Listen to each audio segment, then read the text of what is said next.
Sri Dean Kuriakos. Thank you, sir, for getting this opportunity. I am fully 45 minutes continuous speaking about the Anganwadi workers and helpers. It's a very, very good speech. He made a very good speech. So once again I appreciate Mr. Jayadambika Palji. Sir, I am fully supporting the entire content included in the private member resolution moved by Honorable Member Ridesh Pandey regarding with the welfare measures of Anganwadi workers and helpers. Sir, I am not taking much more time, but we have to express the solidarity about the Anganwadi worker and helper community there spreading all over India. Sir,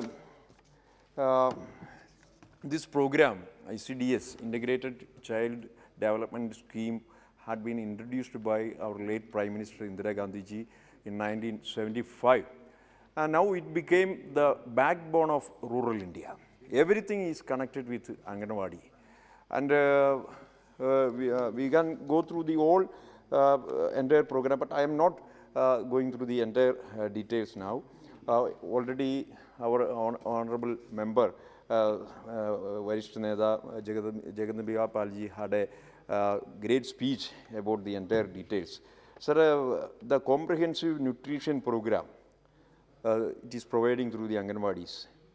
They are preparing the growth chart of our children, the health and nutritional education they are doing, the preschooling they are doing, Pradhan Mantri Madhur Vandana Yojana,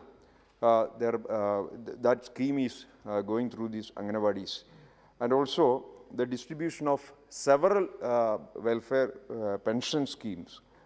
They are under the control of Anganwadi workers, and also they are working as the COVID-19 warriors in our villages.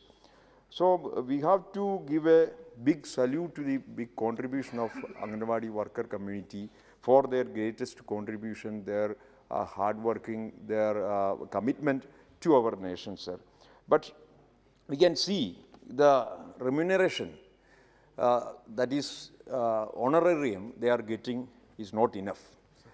In my knowledge, only 4,500 rupees from the central government, and it is and the balance, the rest of the amount is added by the state governments. In Kerala, they are getting 12,000 rupees as honorarium, plus the performance linked incentive as 500 rupees only. For helpers, only they are getting 2,150 as the honorarium from central government share. The balance amount is adding by the state governments. The performance linked incentive is only 250 rupees. We have to give the highest priority for the development of Anganwadis, and we have to give the highest priority for addressing the concerns of the Anganwadi worker and helper community. So my suggestion through you to Honorable Minister, we have to increase our state government, our central government share up to 10,000 rupees for workers, and the performance linked incentive we have to increase to a minimum 2,000 rupees. And also you have to increase the helper 2,150 up to 5,000 rupees, and 250 rupees now they are getting as performance linked incentives. That has to be increased up to 1,000 rupees. Sir, we all know that they are caring our children as mothers, and also they are the first teachers also. So once again, I am expressing our solidarity to that worker and helper community of all our by taking all the country, and already been discussed about 13.77 lakhs Anganwadi working centers, Anganwadi centers here in our nation.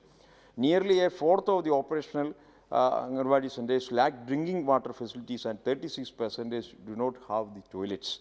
Sir, in 2015, The Niti Aayog recommended better sanitation and drinking water facilities, improved power supply and basic medicines for the Anganwadi centers.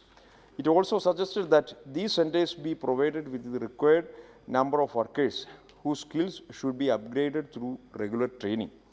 Sir, also, ICDS beneficiaries do register for services, but because the Anganwadis lack adequate facilities, they are turned to paid options.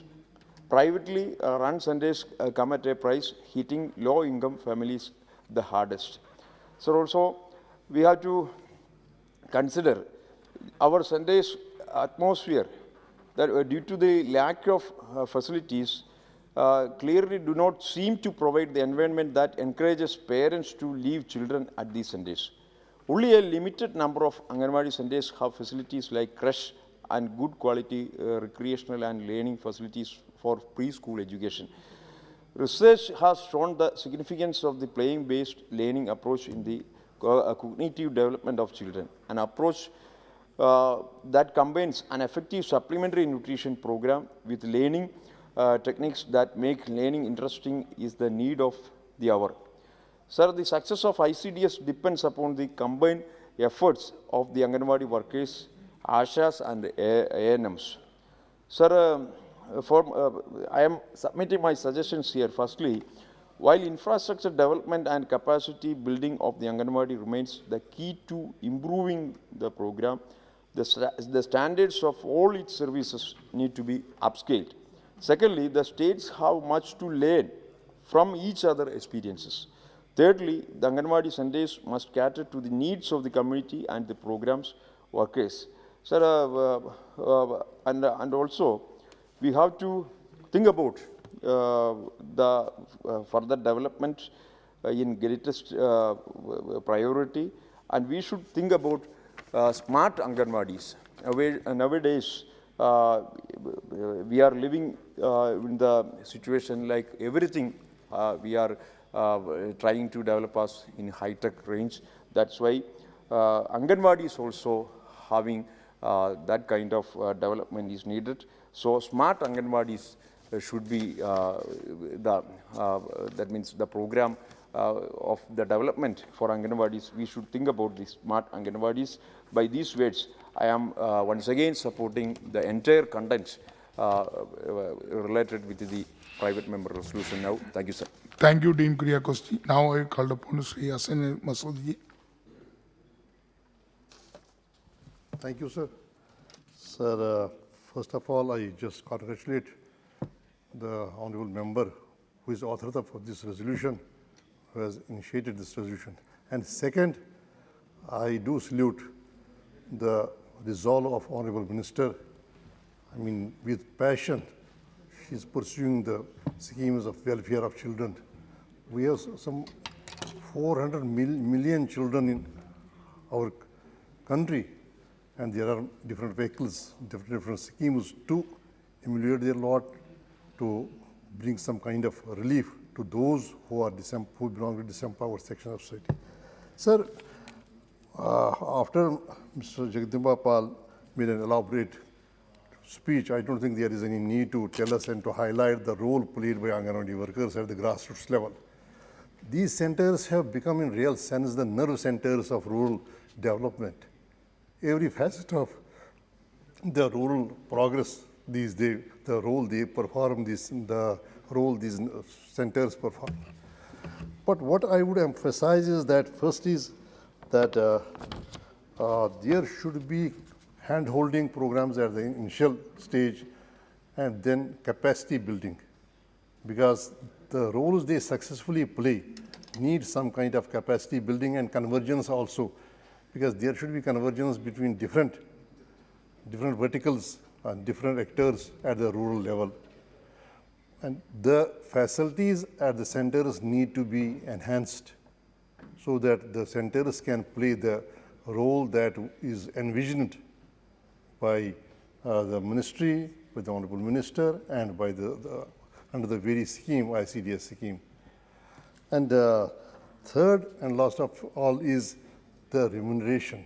Sir, when we gave out to ourselves the constitution, we made a pledge made a promise to ourselves that we will make it, we will ensure and strive for social justice in all its dimensions. And social justice is one of the key pledges we made. And this section of the society, I mean, in the present, when there is at entry level, there is at least 17 to 20,000 rupees emoluments we give to the class 4th employee.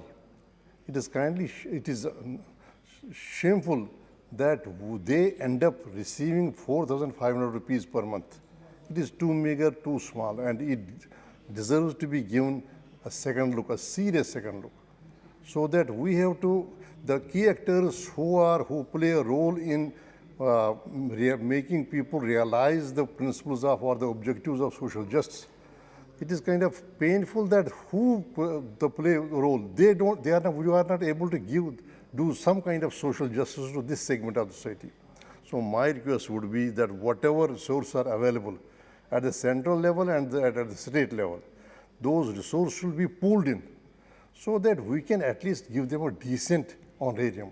And 4,500, Honorable Minister will agree and Honorable Members will agree, is no emolument at all. So this deserves to be given. And third is that there should be convergence, because if this program is a successful program, why not make best use of it at the rural level? So first is that we expect this resolution get us some kind of relief to the target group, to these workers, Anganwadi workers, and let us not forget about their role they played in this battle against COVID pandemic, and also the role played by our health workers and our ASHA workers. It would be appropriate to again give some kind of relief and respite to that segment of the society who have played and who have made it a success of the battle against COVID-19 pandemic, a success, and helped us to, set the goals and then achieve those goals. Thank you. So that is my request, that please let this resolution bring some kind of relief, and the sentiments of the members be given the way we just congratulate them for the role they have played and the role overall played by the Honorable Minister. Let this get some kind of relief. Let this be not only a rhetoric without any practical benefits for the Anganwadi workers, Anganwadi helpers, and including ASHA workers and other workers at the lowest rank engaged in healthcare system. Thank you. Thank you. Honorable members, Sri Nishikant Dubey. Nishikant Dubey. धन्यवाद सभापति महोदय। मैं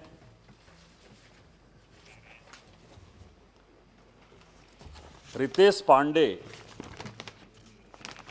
जी के द्वारा लाए हुए इस resolution के संबंध में बात करने के लिए खड़ा हुआ हूं। इस कोरोना काल में जो आंगनवाड़ी ने, आंगनवाड़ी वर्कर्स ने जो कार्य किया है,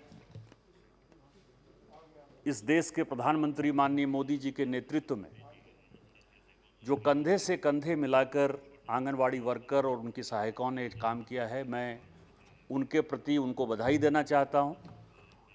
और इस सदन की तरफ से मैं चाहता हूं कि सभी मेंबर्स की तरफ से उनको बधाई दी जाए कि आपने जो है एक बड़ा काम इस देश के लिए किया। दूसरा, मैं माननीय प्रधानमंत्री जी और माननीय प्रधानमंत्री जी ने जिस तरह से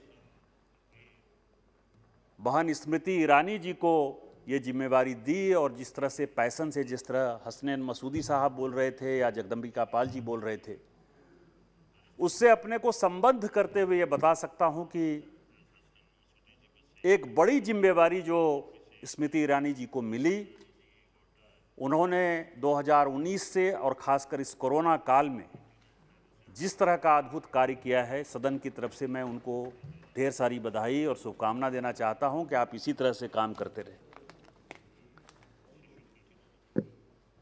मृत्यु दर की बात होती है, शिशु मृत्यु दर की बात होती है, महिलाओं के आगे बढ़ाने की बात होती है, और उसमें बात होती है कि ICDS जो है ये किस आधार पर बढ़ा। मैं श्रीमती गांधी जी के भी प्रति इस सदन का विश्वास और उनको धन्यवाद देना चाहता हूं कि उन्होंने इस तरह का प्रोग्राम 1975 में लाया। लेकिन हमारी जो संस्कृति रही है सभापति महोदय, वो बड़ी ही सिंपल संस्कृति रही है। और हम लोग जो बचपन से पढ़ते आ रहे हैं, जैसे कबीर ने कहा कि साईं इतना दीजिए जामे कुटुंब समाए, मैं भी भूखा ना रहूं साधु न भूखा जाए। इसका मतलब यह है कि हम एक डिस्ट्रीब्यूशन की कल्चर में, संस्कृति में हमेशा से विश्वास करते हैं। हम ये विश्वास करते हैं कि हमको उतनी ही धन होनी चाहिए, उतनी ही संपत्ति होनी चाहिए, उतना ही अख्तियार होना चाहिए जिसमें कि हम सबों को भोजन करा पाएं।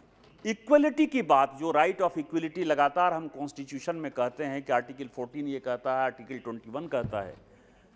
आर्टिकल 14 और आर्टिकल 21 पढ़ने की बहुत आवश्यकता नहीं है। मैं ये कहता हूँ कि जो कबीर ने कहा, जो रहीम ने कहा, जो इसके पहले भारत के वेद ने कहा, पुराण ने कहा, सभ्यता ने, संस्कृति ने कहा, सब ने एक ही बात कही। लेकिन कई एक चीज आजादी के पहले और आजादी के बाद एक वोट बैंक की स्थिति बन गई इस देश में। सभापति महोदय, आप किसान की बात करिए तो किसान को कैसे फायदा पहुंचना है उसके बारे में कोई बात नहीं करेगा। किसान को वोट बैंक की राजनीति में कैसे ले जाना है उसकी बात करेगा। यदि धर्म की बात करिए, और सच्चर कमेटी की रिपोर्ट में यह साबित हुआ कि आज़ादी के 60-70 साल बाद भी, और 60-70 साल कोई भारतीय जनता पार्टी हमने शासन नहीं किया सर, ये शासन जो है कांग्रेस पार्टी ने किया, कांग्रेस पार्टी के नेतृत्व ने किया। मैं ये नहीं कहता कि उन्होंने कुछ नहीं किया, उन्होंने बहुत कुछ करने की कोशिश की। लेकिन यदि सच्चर कमेटी जो कि कांग्रेस के ही शासन में बना, यदि उस रिपोर्ट को देखेंगे तो लगा कि मुसलमानों को जो उसका हक मिलना चाहिए, जो उसकी शिक्षा का विकास होना चाहिए, जो पढ़ाई का विकास होना चाहिए, नौकरी का विकास होना चाहिए, उद्योग धंधे में जो मुसलमान का प्रतिनिधित्व होना चाहिए, वो नहीं के बराबर है। तो मुसलमान की बात करें तो आपको जो है वोट बैंक की राजनीति नजर आएगी कि मुसलमान कैसे वोट की राजनीति करे, कैसे शिक्षा में आगे बढ़े, कैसे नौकरी में आगे बढ़े, इसकी कोई बात नहीं होती। और उसी तरह से महिलाओं का बात होगा, महिलाओं के अधिकार का बात होगा, तो महिलाओं को ये होना चाहिए, विकास होना चाहिए, आरक्षण होना चाहिए, नौकरी होना चाहिए, पढ़ाई होना चाहिए, बच्चे का जो है समुचित विकास होना चाहिए। ये केवल और केवल कागज में हो गया। उसी तरह का हो गया सभापति महोदय जैसे कि प्रत्येक गांव में बिजली लगना है।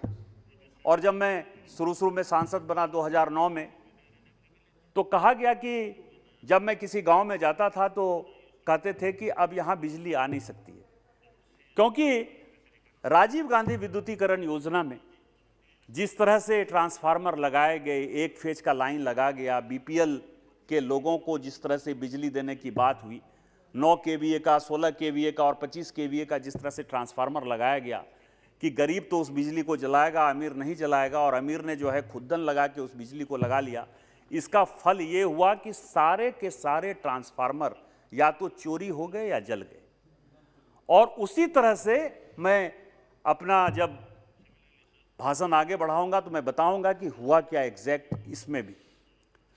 आजादी के ठीक पहले 1946 में सभापति महोदय एक भोर कमेटी बनी, और भोर कमेटी ने यह कहा कि यदि सबसे ज्यादा भारत सरकार को, क्योंकि आजादी का एक मुहूर्त आने वाला था, लोगों को लग रहा था कि आज नहीं कल आजादी आ जाएगी, तो उस भोर कमेटी ने यह कहा कि सबसे ज्यादा आजादी के बाद यदि कहीं ध्यान देना है तो वह बच्चों के लिए देना है और महिलाओं के लिए देना है।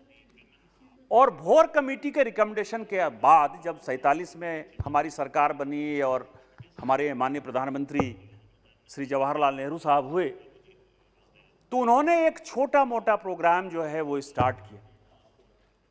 लेकिन 10 साल में जब कुछ नहीं हुआ तो एक कमेटी जो है 1959 से 61 तक एक मुदलियार कमेटी बनी, सभापति महोदय, और मुदलियार कमेटी ने कहा कि पिछले 10-12 साल 15 साल का जो अपना अध्ययन है, उस अध्ययन के बाद हम ये कह सकते हैं कि पिछले 13-14 साल में जिस आधार पर कि बच्चों के विकास के लिए, बच्चों के माल न्यूट्रिशन के लिए, बच्चों के मानसिक विकास के लिए, महिलाओं की एनीमिया की बीमारी को ख़त्म करने के लिए, इस देश से कुपोषण को और हंगर को, भूख को मिटाने के लिए जो कार्य होना चाहिए था, वो कार्य नहीं हुआ। और रिपोर्टें आती हैं, चली जाती हैं। 46 में रिपोर्ट आ गया, 59-60 में 46 में भोर कमेटी की रिपोर्ट आ गई, 59-60 में जो है रिपोर्ट आ गई, मुदलियार कमेटी की रिपोर्ट आ गई। लेकिन जब रिपोर्ट आती है तो रिपोर्ट ऐसे ही जैसे बंद हो जाता है, वो बंद हो गया। अचानक जो है होश आता है सरकार को, और 1975 में श्रीमती गांधी, क्योंकि उन्होंने कई एक फार रीचिंग लेजिस्लेशन लाए, कई एक लेजिस्लेशन ऐसे आए जो कि उन्होंने कहा कि हम ये काम करेंगे, जैसे बैंकों का नेशनलाइजेशन ही है सभापति महोदय, कि 1969 में जब बैंक का नेशनलाइजेशन हो रहा था तो इसी सदन में उन्होंने भाषण दिया कि ईस्टर्न इंडिया में जो क्रेडिट डिपॉजिट रेशियो है, सीडी रेशियो है, वो बढ़ नहीं पा रहा है, वो 30% 32% से ज़्यादा नहीं हो पा रहा है। इस कारण से हमको बैंक को नेशनलाइज करना है, गरीबी हटाना है। 71 में उन्होंने नारा दिया। लेकिन दोनों का जो हश्र हमने देखा, जो नारा है, वो नारा ये है कि बैंक के नेशनलाइजेशन के बाद भी 1969 से लेकर 2014 तक जिस राज्य से मैं आता हूं, झारखंड से, बिहार से, यदि बंगाल की बात करें, यदि उड़ीसा की बात करें, छत्तीसगढ़ की बात करें, तो आज भी 2014 तक, अब वो सीडी रेशियो 35% पर आया है, लेकिन 2014 में जब माननीय मोदी जी ने प्रधानमंत्री पद संभाला तो वो सीडी रेशियो केवल और केवल 30% ही था। जिस 69 से लेकर 2014 तक इस देश का यही हाल था। और उसी तरह से गरीबी हटाओ की यदि बात करेंगे तो गरीबी हटाओ का जो नारा था, वो नारा यदि 2014 तक देखेंगे तो जो यहाँ सदन में लगातार जीत कर आए हैं, और खासकर इसमें कई एक लोग बैठे हुए हैं जहाँ जो 2009 में हम लोग सब साथी सांसद बनकर आए, जैसे जो पार्लियामेंट्री अफेयर्स मिनिस्टर बैठे हुए हैं, मेघवाल साहब, जो राजेंद्र अग्रवाल जी बैठे हुए हैं, आप जो सभापति महोदय, आप तो हम लोगों से सीनियर हैं, आप तो पहले ही जीत कर आए। हम लोग जितने लोग बैठे हैं उसमें सबसे सीनियर आप ही हैं। यदि आप देखे होंगे तो मैं जब 2009 में चुनाव लड़ने के लिए गया तो एक ही नारा था कि आप हमारा लाल कार्ड बना दीजिएगा, बीपीएल कार्ड बना दीजिएगा। इसका मतलब यह है, और गांव की महिलाएं, पुरुष, और वोट जो है, वोट की राजनीति उसी आधार पर चलती थी, और गरीबी नहीं हटा।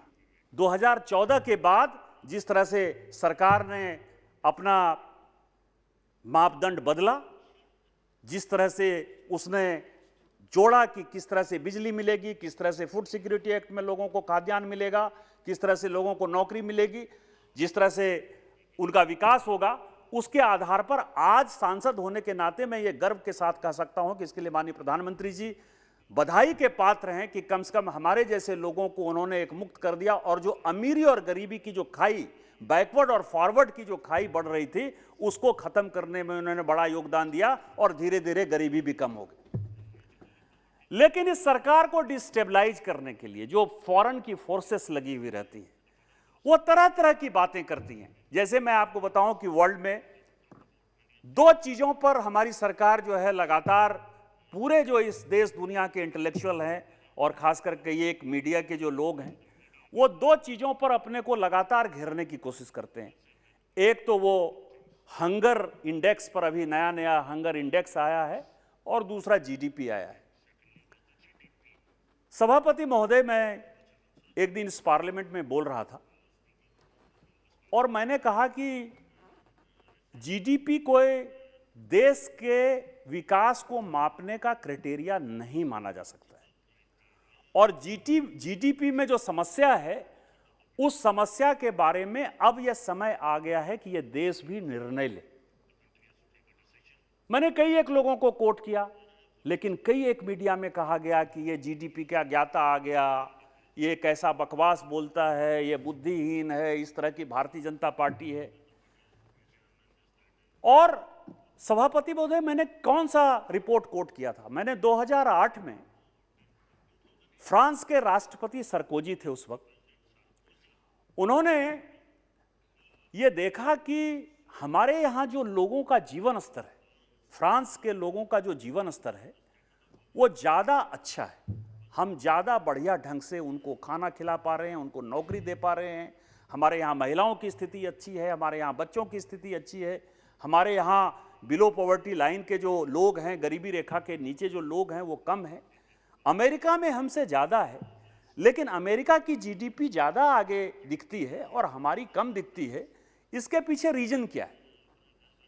और जीडीपी कोई बाइबल नहीं है। मैं फिर से इस सदन में आपके माध्यम से बोलना चाहता हूं कि ये 1935-36 में जो है जीडीपी आया, क्या बिना जीडीपी के दुनिया नहीं चल रही थी? तो उन्होंने एक कमेटी बनाई 2008 में, जो नोबेल प्राइज विनर थे अर्थशास्त्री स्टिग्लिच कमेटी की रिपोर्ट, और जिसमें इस देश के एक बहुत ही अच्छे मतलब सम्मानित एक व्यक्ति हैं प्रोफेसर अमर्त्य सेन साहब, जिनको कि सभी अपोजिशन के लोग बड़ा कोट करते हैं और हम भी उनका रिस्पेक्ट करते हैं अर्थशास्त्री होने के नाते। वो भी नोबेल प्राइज विनर हैं, वो भी इस कमेटी के सदस्य थे। और उनकी कमेटी की रिपोर्ट है कि ये जीडीपी जो है किसी भी आधार पर ये पैमाना नहीं होना चाहिए, और अब ये समय आ गया है कि अपने को दूसरे इंडेक्स, दूसरे सहारे के आधार पर किसी देश का कैसा विकास है उसको देखना चाहिए। मैंने ये कोट किया, स्टिग्लिच कमेटी की रिपोर्ट को कोट किया। अर्थशास्त्री स्टिग्लिच जो है उसको अर्थशास्त्र नहीं आता है, इस पर चर्चा नहीं होगी। अमर्त्य सेन जी की रिपोर्ट गलत है, इस पर चर्चा नहीं होगी। लेकिन चूंकि भारतीय जनता पार्टी के निशिकांत दुबे ने यह चर्चा कर दी तो वो मूर्ख है, भारतीय जनता पार्टी मूर्ख है, भारतीय जनता पार्टी में टैलेंट क्रच है, इस तरह की बात होने लगी। उसी तरह से ये हंगर इंडेक्स है। अब आप ये बताएं कि उसी दिन मैं सदन में चर्चा सुन रहा था सभापति महोदय कि जब 1918-19 में स्पेनिश फ्लू यहां आया था, तो जो सबसे बड़ी समस्या इस देश में हुई कि लोग भूख से बहुत मर गए। और भूख से मरने के स्वाभाविक कारण थे, क्योंकि हम उतना अनाज उत्पादन नहीं कर सकते थे, ट्रांसपोर्टेशन का उतना साधन नहीं था। अंग्रेज अपने को जो है वो वर्ल्ड वार में इतना फंसा हुआ था कि वो यहाँ से सारी संपत्ति लेकर जो है वो दुनिया में लड़ाई करने के लिए परेशान था, और इस कारण से यहाँ के लोग जो है वो बहुत ज़्यादा भूख से मर गए। आप ये बता सकते हैं, आप भी इतने दिन से राजनीति में हैं सभापति महोदय, आप ये कह सकते हैं कि किसी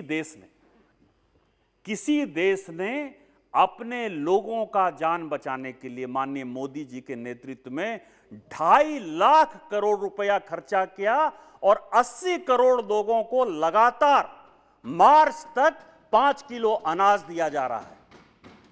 इसके लिए क्या हमको मोदी जी को बधाई नहीं देनी चाहिए? और ये अनाज कैसे सही समय पर पहुंचे, आंगनवाड़ी केंद्र में कैसे सही समय पर पहुंचे, लोग, बच्चे जो है भूख से नहीं मरे, महिलाएं कुपोषण की शिकार नहीं हो, महिलाओं में एनीमिया नहीं फैले। क्या हम और आप इसके गवाह नहीं हैं कि एक पैशनेट तरीके से, एक जुनूनी तरीके से, एक काबिल मंत्री के नाते स्मृति ईरानी जी लगातार सांसद हो, विधायक हो, सारे अधिकारी हो, सारे चीफ सेक्रेटरी हो, लगातार उनके साथ टच में नहीं? मेरे से ही यदि उनकी 5 बार 7 बार बातचीत हुई होगी कोरोना और आसपास में, तो उन्होंने हमेशा कहा होगा कि निशिकांत, तुमने मीटिंग ली, तुम्हारे यहाँ माल न्यूट्रिशन की क्या स्थिति है, तुम्हारे यहाँ जो ये पोषण पखवाड़ा हम मना रहे हैं, पोषण पखवाड़े में तुमने कहाँ भाग लिया? क्या अपने को बधाई नहीं देनी चाहिए? क्या पार्टी लाइन से उठकर अपने को बधाई नहीं देनी चाहिए कि इसके लिए बधाई की पात्र है?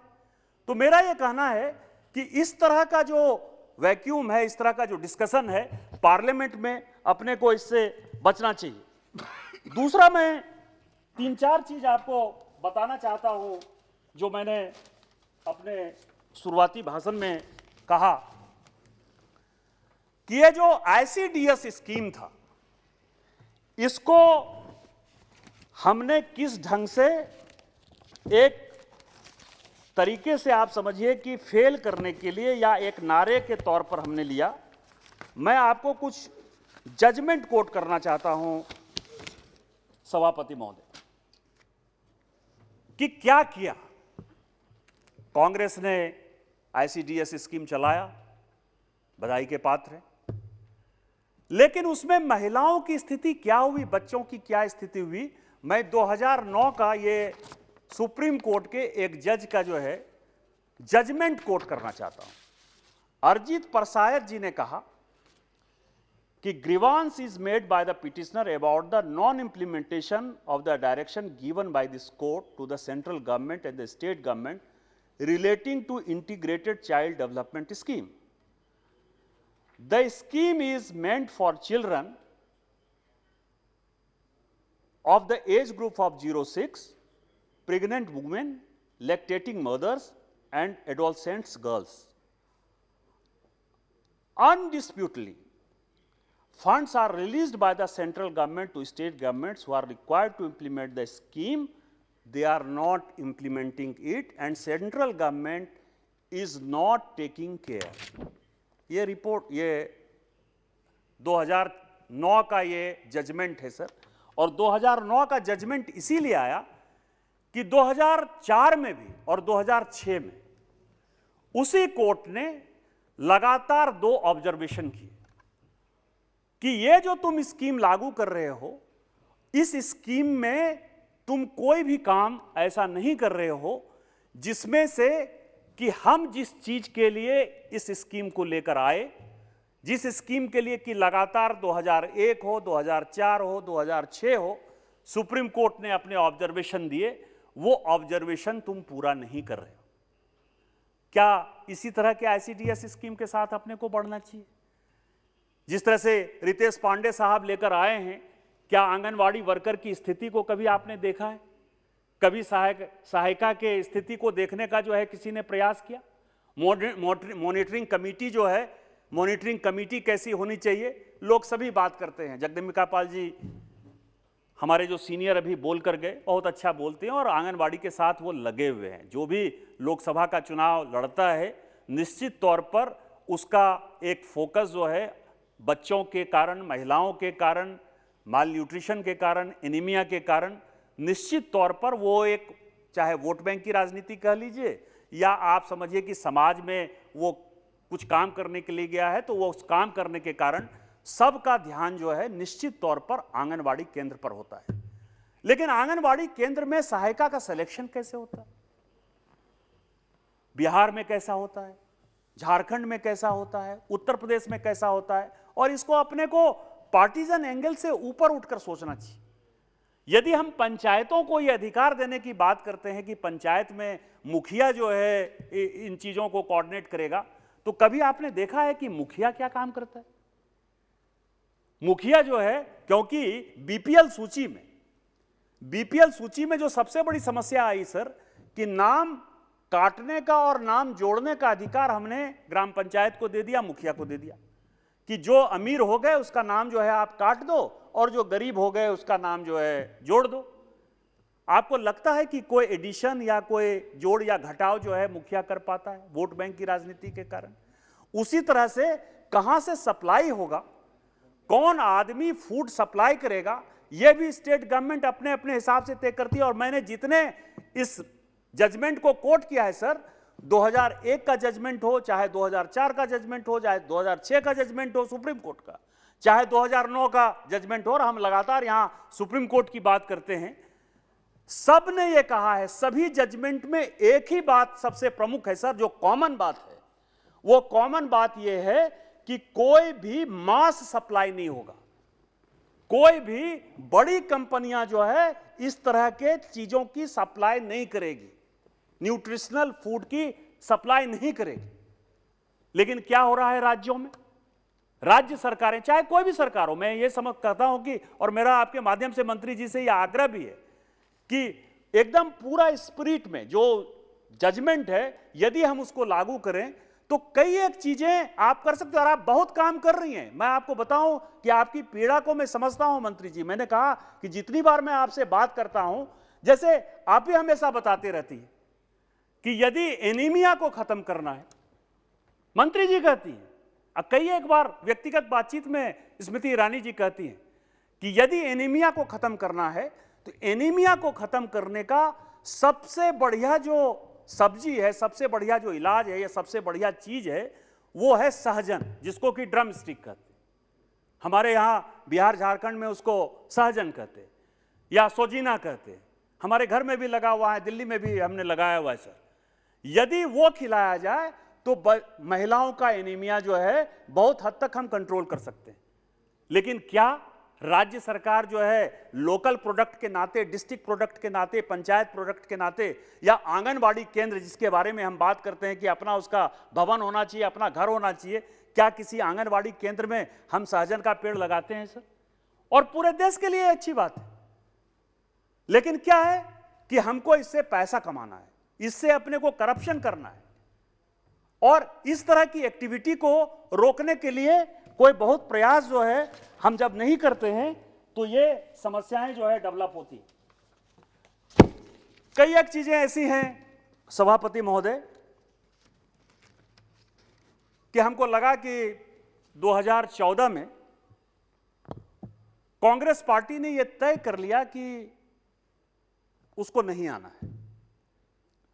2011-12 से चाहे 2G का मामला हो, चाहे CWG का मामला हो, कई एक चीजें कोर्ट में हैं, कई एक सदस्य यहां हैं, मैं उनके ऊपर कमेंट नहीं करना चाहता। लेकिन उन्होंने धीरे धीरे इस तरह की पॉलिसी बनानी स्टार्ट की जिसमें लगा कि आगे आने वाली जो सरकार है, क्योंकि ये 5 साल मान लीजिए कि हम सरकार में नहीं आएंगे, 2014 में सरकार में नहीं आएंगे, तो लेकिन 2014 में जाने के पहले हम कुछ ऐसा काम करके चले जाएंगे कि जो आने वाले प्रधानमंत्री हैं वो उन चीजों को इंप्लीमेंट नहीं कर पाएंगे, और नहीं इंप्लीमेंट कर पाएंगे तो देश में इतना रिएक्शन होगा कि उस रिएक्शन से फाइनली भारत सरकार को हार का सामना करना पड़ेगा। और उसमें 2 एक्ट जो है सभापति महोदय, जिसके लिए मुझे लगता है कि एक तो लैंड एक्विजिशन एक्ट, जिसमें ऐसा हो गया कि यदि आपको लैंड एक्वायर करना है, किसी को पैसा देने में समस्या नहीं है सर, किसानों को पैसा मिले, ये भारतीय जनता पार्टी हो या कोई भी अन्य सरकारें हो, वो किसानों के नाम पर राजनीति करती हैं, तो किसानों को पैसा देने में उनको समस्या नहीं है। लेकिन उसका जो असेसमेंट है, उसका जो रिव्यू है, उसका जो लैंड एक्विजिशन का प्रोसेस है, उसको इतना डिले कर दिया सर कि साल 2 साल 3 साल के पहले आपका कोई लैंड एक्वायर नहीं होगा, और लैंड एक्वायर नहीं होगा तो 2014 में जब आप सत्ता में आएंगे तो 2018-19 तक आपका कोई काम ग्राउंड पर दिखाई नहीं देगा, और उसके बाद आप जो है बोरिया बिस्तरा बांध कर चले जाएंगे। और दूसरा जो है फूड सिक्योरिटी एक्ट, ये 2 ऐसे फार रीचिंग लेजिस्लेशन जिसके बारे में कहा, ये केवल और केवल वोट बैंक की राजनीति थी, और इस वोट बैंक की राजनीति में जो आने वाली सरकार थी उसको बदनाम करने का एक बहुत बड़ा साजिश था। लेकिन उनको यह नहीं पता था कि उनका मुकाबला जो है मोदी जी से है, और मोदी जी फिराक गोरखपुरी का एक शायरी है सभापति महोदय, ये माना की जिंदगी है 4 दिन की, ये माना की जिंदगी है 4 दिन की, बहुत होते हैं यार 4 दिन भी। ये माना की जिंदगी है 4 दिन की, बहुत होते हैं यार 4 दिन भी। और मोदी जी इसी विश्वास के साथ चले कि ये 5 साल भी हमारे लिए काफी है, जो करना है करो, मुझे यदि दबे पिछड़े कुचले महिला शोषित वंचित को न्याय देना है, उनका विकास करना है, तो हमको जो करना होगा हम करेंगे।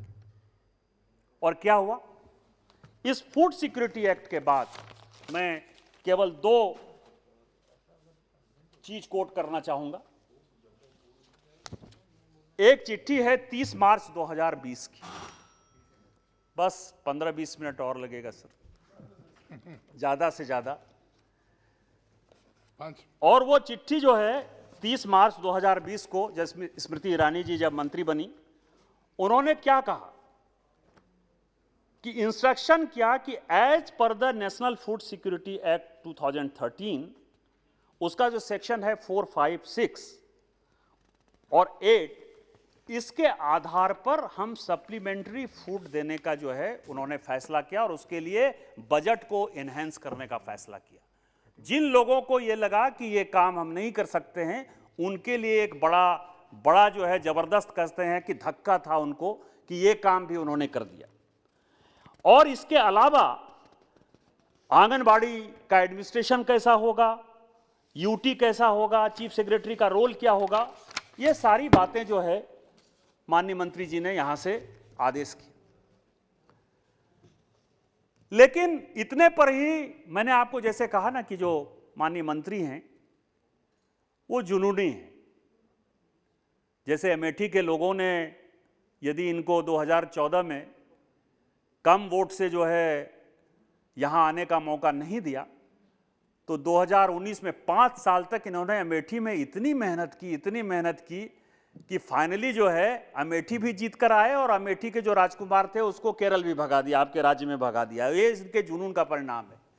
और इसी जुनून में इन्होंने 13 जनवरी 2021 को, और ये रितेश पांडे जी आपके जो आपने रिजोल्यूशन लाया है, इसका कई एक जवाब है। आंगनवाड़ी वर्कर को पैसा बढ़ना चाहिए, सहायिका को पैसा बढ़ना चाहिए। आज की जो स्थिति है, आर्थिक स्थिति है, उसमें केंद्र और राज्य के बीच में जो बंटवारा है, केंद्र के ही ऊपर पूरा राज्य निर्भर है। यदि केंद्र पैसा नहीं दे, उनको सपोर्ट नहीं करे, यदि वो ओवरड्राफ्ट नहीं लें, तो कई एक ऐसे राज्य सरकारें हैं, खासकर हम और आप जिस तरह के राज्यों से आते हैं जहां की बहुत इंडस्ट्री नहीं है, उसमें बहुत समस्या है। तो इसीलिए जो जगदम्बिका पाल जी ने कहा, मैं उसको दोहराना नहीं चाहता कि वो कैसे 4,500 अभी हो गया है, कैसे 3,500 हो गया है, उसका पूरा जवाब, विस्तृत जवाब देते हुए माननीय मंत्री निश्चित तौर पर इसके बारे में बोलेंगी। लेकिन मैं बधाई देना चाहता हूं, जो मैंने कहा कि आपके लिए जो नारा था, कांग्रेस के लिए जो नारा था, गरीबी हटाओ, फूड सिक्योरिटी एक्ट, बच्चों का विकास, महिलाओं का शोषण खत्म, बेटी बचाओ बेटी पढ़ाओ के नारे को आगे बढ़ाते हुए इस आईसीडीएस के लिए जो काम किया वो एक उल्लेखनीय है। और क्या था इसमें? 13 जनवरी का जो इनका ऑर्डर है वो क्या कहता है कि ये नारा नहीं है हमारे लिए, बच्चों का विकास मोदी गवर्नमेंट के लिए नारा नहीं है, स्मृति ईरानी जी के लिए नारा नहीं है, ये इनके लिए इमोशनल विषय है। एक ऐसा विषय है जिसको कि अपने को आगे बढ़ाना है, बच्चों को आगे बढ़ाएगा, बच्चे स्वस्थ होंगे, महिलाएं स्वस्थ होंगी, तभी यह देश आगे बढ़ेगा। और उसमें कहा, पहला क्या था कि क्वालिटी एश्योरेंस, जो मैंने आपको बात कही कि आंगनवाड़ी केंद्र में उस तरह का भोजन होना चाहिए जो भोजन कि हम आप सामान्य तरीके से खाते हैं। सबसे बड़ी समस्या तो यह आती है कि यदि दाल है तो उसमें केवल पानी है, यदि चावल है तो हो सकता है कि उसमें कीड़ा पड़ा हुआ चावल हो, यदि सब्जी है तो सब्जी उग रहा है कि नहीं उग रहा है, उसका कोई मतलब हरी सब्जी उसको दी जा रही है कि नहीं दी जा रही है, इसको भी देखने वाला नहीं था। तो सबसे पहला जो आदेश है, और यह बहुत ही महत्वपूर्ण है, और रितेश पांडे जी ये आपके रिजोल्यूशन लाने के बाद का ये मैं आपको पढ़ रहा हूं, ठीक 1 साल बाद का, कि क्वालिटी एश्योरेंस जो है इसमें होना चाहिए। और जो टेक होम राशन ने उसमें जो और भी जोड़ा माननीय मंत्री जी ने कि टेक होम राशन जो है वो एफएसएसआई का जो एम्पेनल्ड या एनएबीएल का एक्रीडेटेड लेबोरेटरी से जो है उसकी जांच होगी। आज तक किसी ने सोचा? आज तक किसी ने गरीब आदमी के बारे में सोचा? हम रहीम का दोहा पढ़ते हैं कि रहीमन वे नर मर चुके जे कहीं मांगन जाई, उनते पहले वे मुए जिन मुख निकसत नाही। आप गरीब की बात करते हैं, गांव की बात करते हैं, महिलाओं की बात करते हैं, बच्चों की बात करते हैं, लेकिन उनको अच्छा खाना कैसे मिलेगा इसके बारे में आपने कभी नहीं सोचा। आपने तो ठेकेदार के हाथ में दे दिया। लेकिन सबसे पहला जो है यही आदेश आया अभी 13 जनवरी 2021 का कि उसका क्वालिटी एश्योरेंस कैसे होगा और उसमें कौन सी लेबोरेटरी होगी और कौन सा सर्टिफिकेशन होगा, यह भी माननीय मंत्री जी ने तय किया। पहली बार तय हुआ 1975 के बाद से। मैं आपको यह कह सकता हूं कि लगभग 46 साल बाद तकरीबन 50 साल अब पुरने को है। 50 साल बाद माननीय मोदी जी के नेतृत्व में यह काम महान स्मृति ईरानी जी ने किया। मैं उनको सदन की तरफ से जो है बधाई देना चाहता हूं आपके माध्यम से सर। दूसरा जो है supply chain management. Supply chain जो है स्टेट्स का वो ट्रांसपेरेंट नहीं है। जैसे मैंने आपको कहा, सबसे ज्यादा यदि चोरी है तो कई एक लोगों ने झूठा सही फैक्ट्री बना लिया। कोई मध्य प्रदेश में फैक्ट्री, कोई उत्तर प्रदेश में फैक्ट्री, कोई बिहार में फैक्ट्री, कोई झारखंड में फैक्ट्री, और वो क्या सप्लाई करते हैं कहां के लोगों का। अब आपको बताऊं मैं कि झारखंड के लोगों का और बिहार के लोगों का खाने का स्वाद और गुजरात के लोगों का खाने का स्वाद, कर्नाटक के खाने का स्वाद और नॉर्थ ईस्ट के खाने का स्वाद एक कैसे हो सकता है। तो इसके लिए उन्होंने व्यवस्था की कि सप्लाई चेन मैनेजमेंट जो है वो प्रॉपर होना चाहिए और वहां के लोकल लोगों का, लोकल बच्चों का और महिलाओं का ध्यान रखते हुए होना चाहिए। डिस्ट्रिक्ट लेवल पर डिस्ट्रिक्ट मॉनिटरिंग कमेटी डीएम के नेतृत्व में होनी चाहिए और उसकी मीटिंग जो है वो लगातार होनी चाहिए। और जो क्या मॉनिटर करेगा और कब कब मॉनिटर करेगा, पीरियोडिक मॉनिटर करेगा, अननेसेसरी स्टॉक की डिलीवरी का मॉनिटर करेगा, पार्टिसिपेट करेगा वो सारे मीटिंग में, उसको क्या काम है यह भी तय किया। इसके बाद उन्होंने स्टेट लेवल पर, क्योंकि जो सबसे बड़ी समस्या है कि कई एक चीजें डिसेंट्रलाइज्ड नहीं है, या आईसीडीएस स्कीम में डिसेंट्रलाइज्ड सिस्टम नहीं है। स्टेट ही तय करता है कि स्टेट की तरफ से कौन होगा। तो स्टेट की तरफ से सेक्रेटरी का उतना अधिकार नहीं है, आज है कल नहीं चला जाएगा, या सेक्रेटरी जो है वो किसी मंत्री के अधीन काम करता है। तो इसमें क्या किया इन्होंने कि स्टेट लेवल मॉनिटरिंग कमेटी में पहली बार मुख्य सचिव के नेतृत्व में, चीफ सेक्रेटरी के नेतृत्व में वो स्टेट लेवल की मॉनिटरिंग कमेटी इन्होंने बनाई। इसके बाद विलेज लेवल पर इन्होंने आंगनवाड़ी सेंटर का जो है मैनेजमेंट लेवल कमेटी बनाई, जिसमें मदर ग्रुप, पंचायत राज इंस्टीट्यूशन, पोषण पंचायत, और उसमें से कौन मालिकाना हक होगा, कौन उसको ओन करेगा लोकल लेवल पर। क्योंकि सभी को आंगनवाड़ी केंद्र में यह लगता था कि या तो जो सीडीपीओ है वो मैनेज करेगी, या मान लीजिए मुखिया सरपंच को वो काम दे दिया गया तो वो हो गया। लेकिन इसके लिए इन्होंने एक पूरी जो है एक कमेटी बना दी और उसका मॉनिटरिंग, क्योंकि कई एक बार हम लोग जब दौरा करते हैं तो ये देखने को मिलता है कि वो आंगनवाड़ी केंद्र जो है वो बंद है। बंद किस कारण से है ये अपने को बहुत अंदाजा नहीं लगता है। तो इसके लिए एक इन्होंने वहीं की लोकल कमेटी बना दी, और यदि 4 आदमी 5 आदमी किसी घर का मालिक होगा तो निश्चित तौर पर वो गलत नहीं होने देगा। तो इसके लिए भी इन्होंने बना दी। इसके बाद जो जिसकी बात की जगदंबिका पाल जी ने बार बार कहा कि पोषण ट्रैकर, और मैं आपके माध्यम से माननीय मंत्री जी से जब आप जवाब देने के लिए जाएं तो पोषण ट्रैकर ने फाइनली कितने गलत लोगों को हटाया। क्योंकि इसमें जो सबसे बड़ी समस्या है कि मिड डे मील स्कीम और आंगनवाड़ी में जो दिक्कत है सर, और मैं माननीय मंत्री जी से आग्रह करूंगा कि उसको भी सुधारने का प्रयास किया जाए, क्योंकि दिशा कमेटी में ये बार बार चलता है कि आप जो बच्चों का एडमिशन ले रही हैं वो 4 साल से ऊपर के बच्चे जो है वो स्कूल में एडमिशन लेते हैं तो स्वाभाविक तौर पर वो मिड डे मील स्कीम के अंतर्गत आ जाते हैं। और इसमें आपने 0 से 6 दिया है, तो जो 2 साल का जो गैप है उसमें से कई एक बच्चे जो है आंगनवाड़ी केंद्र में भी रजिस्टर होते हैं और वो स्कूल में भी रजिस्टर होते हैं मिड डे मील स्कीम में। तो यहां का भी पैसा जाता है और वहां का जो बिचौलिए हैं, जो लोग हैं, वो इस तरह का डबल एंट्री करके जो है दोनों जगह से, एजुकेशन से भी पैसा ले लेते हैं और आईसीडीएस से भी पैसा लेते हैं। तो ये जो पोषण ट्रैकर आपने बताया, इससे कितना फायदा हुआ और हम लोगों को कितना बेनिफिट हुआ इस कंट्री को, यह भी बताना चाहिए, और कहां कहां करप्शन था ये इन्होंने बताया।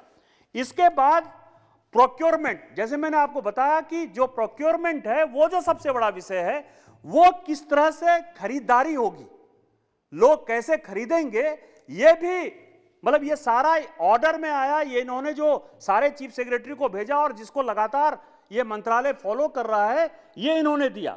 इसके बाद जो कन्वर्जेंस है, ये बहुत बड़ी बात है कि रोल और रिस्पॉन्सिबिलिटी ग्रासरूट लेवल पर, जैसे कई एक जगह था कि बिल्डिंग नहीं है, हम आप देखते हैं कि बिल्डिंग नहीं है, तो इन्होंने सभी जगह क्या किया, यही तो मैं कह रहा हूं कि समस्याओं 18 विभाग ऐसे हैं, 18 विभाग रितेश जी, जिसको कि मंत्री ने कन्वर्स किया। केवल हमारे लिए नारा नहीं था, हमारे लिए इमोशन था, वही बताने की कोशिश कर रहा हूं कि आंगनबाड़ी यदि बनेगा तो वो मनरेगा से कैसे बनेगा, यदि पानी उनको पहुंचना है तो जल शक्ति मंत्रालय उसमें क्या रोल करेगा, यदि स्वच्छता मिशन से जाना है तो यहां हरदीप पुरी साहब बैठे हुए हैं, इनका मंत्रालय शहर में क्या करेगा और गांव में क्या करेगा। इस तरह का जो है हाउसिंग मंत्रालय से, चाहे वो रूरल डेवलपमेंट मंत्रालय से, चाहे वो आयुष मंत्रालय से, चाहे हेल्थ से, सभी मंत्रालय से 18 मंत्रालयों का जो है कन्वर्जेंस जो है इस सरकार ने किया। और इसके लिए हम लोगों को बधाई नहीं देना चाहिए, मंत्री जी को किसी ने सोचा, किसी ने उस समस्या को सोचने का प्रयास किया, और ये सारा चीज जो है हमारी सरकार ने किया। आप, मुझे लगता है कि और काफी स्पीकर हैं, आप बहुत परेशान हैं, मुझे तो बोलना बहुत था लेकिन आपने मुझे मौका दिया।